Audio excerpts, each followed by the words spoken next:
Hello friends, unzipping GST में आपका फिर से स्वागत है। आज हम आपके सामने जो टॉपिक लेकर के आए हैं वो है रिलेटेड टू समन्स।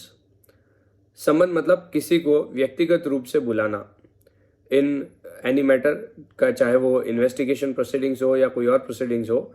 यदि हम किसी व्यक्ति को व्यक्तिगत रूप से बुलाते हैं ताकि उसके बयान दर्ज किए जा सके, या हम कह सकते हैं to record his statements, to produce certain books of accounts, कुछ दस्तावेज या किताबें प्रोड्यूस करने के लिए यदि हम उसे बुलाते हैं तो ऐसी अवस्था को समन कहा जाता है। जब से जीएसटी कानून आया है तब से हमने ये देखा है दैट समन को एक आम हथियार बना दिया है, और जब इच्छा हुई तब डिपार्टमेंटल ऑफिसर्स ने समन इशू कर दिया, चाहे आवश्यकता थी या नहीं थी, चाहे पहले समन दिया हुआ था या नहीं दिया हुआ था, पहले समन देकर के स्टेटमेंट्स रिकॉर्ड कर लिए थे, डॉक्यूमेंट्स मंगा लिए थे, चाहे नहीं मंगाए थे। इन सभी बातों को ध्यान में नहीं रखते हुए अननेसेसरी वे से और मल्टीपल टाइम्स समन इशू किए जा रहे थे।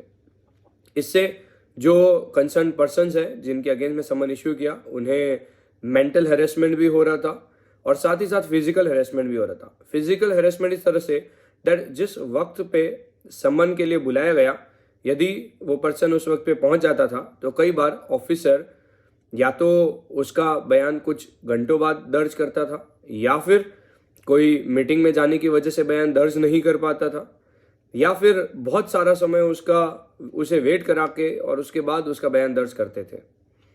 तो इन सब समस्याओं को सरकार ने देखा और इसके रेस्पेक्ट में एक गाइडलाइन इशू की। Guideline number, you can say instruction number 3 dated 17th of August 2022, जिसमें ये कहा है दैट समन के रेस्पेक्ट में किन किन बातों को ध्यान में रखना है।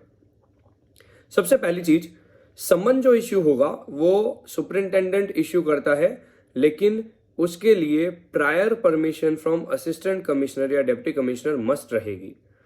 यदि किसी कारणवश वो प्रायर परमिशन नहीं ले पाता है और समन इश्यू करना बहुत एसेंशियल है कंसर्निंग दी रेलेवेंट प्रोसीडिंग्स या इन्वेस्टिगेशन, तो ऐसी अवस्था में वो राइटिंग में नहीं लेकर के वर्बल परमिशन भी ले सकता है, लेकिन परमिशन तो होनी ही चाहिए। और जब वर्बल परमिशन के बेसिस पे उसने समन इश्यू किया है तो ऐसा इंस्ट्रक्शन में कहा है दैट उसे उस वर्बल परमिशन को भी राइटिंग में वेट कराना रहेगा from his assistant commissioner, deputy commissioner से। देन ऐसा कहा गया है दैट समन जब इश्यू करें तो समन में जो डॉक्यूमेंट्स मंगाए जा रहे हैं वो ऐसे डॉक्यूमेंट्स नहीं हो जो कि स्टैट्यूटरी डॉक्यूमेंट्स हैं और पब्लिक प्लेटफॉर्म पे इजीली अवेलेबल है और इजीली एक्सेसिबल है। यदि अवेलेबल और एक्सेसिबल स्टैट्यूटरी डॉक्यूमेंट्स है तो उनके रेस्पेक्ट में समन इश्यू करना उचित नहीं कहा गया है। देन समन जब भी इश्यू करें और उसके बाद जब पर्सन प्रेजेंट हो तो उसके स्टेटमेंट्स रिकॉर्ड किए जाएं और उसकी कॉपी जो रिकॉर्ड बुक है, रिकॉर्ड फाइल है, उसमें भी रखी जाए। देन समन का जब नोटिस इश्यू किया जाए तो उसमें जिस पर्सन के रेस्पेक्ट में समन दिया गया है उस व्यक्ति का नाम भी लिखना जरूरी है। ये इसलिए है कि ताकि जो समन पे आया है व्यक्ति, जो पर्सन अपीयर हो रहा है इन समन, उसे ये पता रह सके दैट वो एक्यूज्ड है या को एक्यूज्ड है या एज अ विटनेस वो प्रेजेंट हो रहा है। So it is mandatory to show name on in relation to which summon is issued.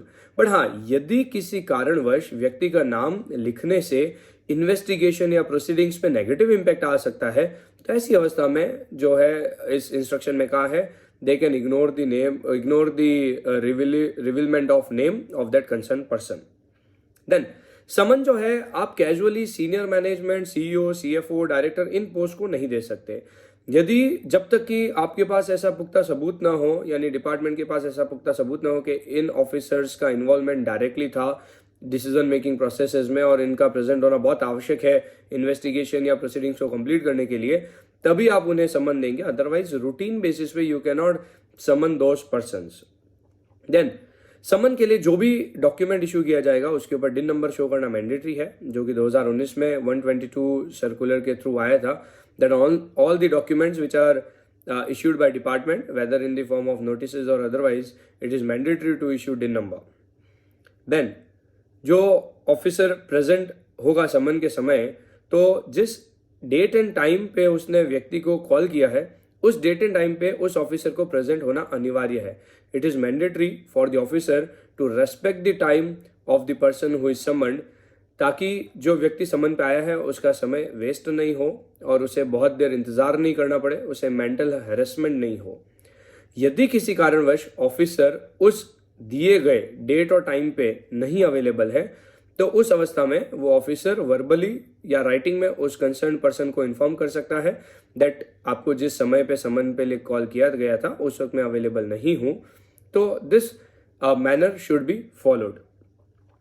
Then summon किसी को भी दिया जा सकता है एंड सभी व्यक्तियों को जिनको समन दिया गया है उनके लिए मैंडेटरी है कि यदि उन्हें समन दिया गया तो उन्हें प्रेजेंट होना रहेगा. लेकिन एक व्यक्ति को छोड़ के, यानी विमेन को छोड़ के, एक कैटेगरी को छोड़ दिया गया है because of Indian penal code and code of civil procedure. इनमें कुछ प्रावधान ऐसे दिए गए हैं जिसमें कहा है समन पे आप सभी को बुला सकते हैं except women, because to maintain her integrity, इसलिए विमेन को नहीं बुला सकते. बट हाँ, उनको बुलाने के लिए जो तरीका वहां दे रखा है उन्हीं तरीके को फॉलो करना रहेगा यदि आपको किसी विमेन को बुलाना है तो. Then the most important thing, one of the most important things is that repetitively summon नहीं दिया जाए. ऐसा हमने देखा है कई बार दैट जब मर्जी है तब हमने समन दे दिया, डिपार्टमेंटल ऑफिसर ने समन दे दिया और व्यक्ति को बुला लिया. तो ऐसा नहीं होना चाहिए. रिपीटेटिव बेसिस पे समन नहीं इश्यू किया जाना चाहिए. और इंस्ट्रक्शन में सजेशन दिया है कि आप मैक्सिमम 3 बार समन दें. अगर 3 बार समन देने के बाद भी व्यक्ति प्रेजेंट नहीं होता है तो उसकी कंप्लेन कर दे जुरिसडिक्शनल मजिस्ट्रेट के अंदर, ताकि जुडिशियल प्रोसीडिंग्स उसके अगेंस्ट में शुरू की जा सके. ऑल्दो सेक्शन 70 में कहीं ये बार नहीं है कि आप 3 बार से ज्यादा समन दे नहीं सकते, लेकिन ऐसा इंस्ट्रक्शन में कहा गया है. अब क्योंकि बोर्ड का इंस्ट्रक्शन है तो definitely departmental officers have to follow this. तो friends, these are the things which one has to take care और one must be aware of about this summon. That summon कैसे दिया जाना चाहिए, किसे दिया जाना चाहिए, दिया है तो उसे किस तरह से एग्जीक्यूट किया जाना चाहिए, किस तरह से उसमें किन किन बातों का ध्यान रखना चाहिए, सारा की सारा इंस्ट्रक्शन नंबर 3 डेटेड 17 अगस्त 2022 इसमें दे रखा है. ये इंस्ट्रक्शन जीएसटी इन्वेस्टिगेशन विंग ने इश्यू की है. Thank you.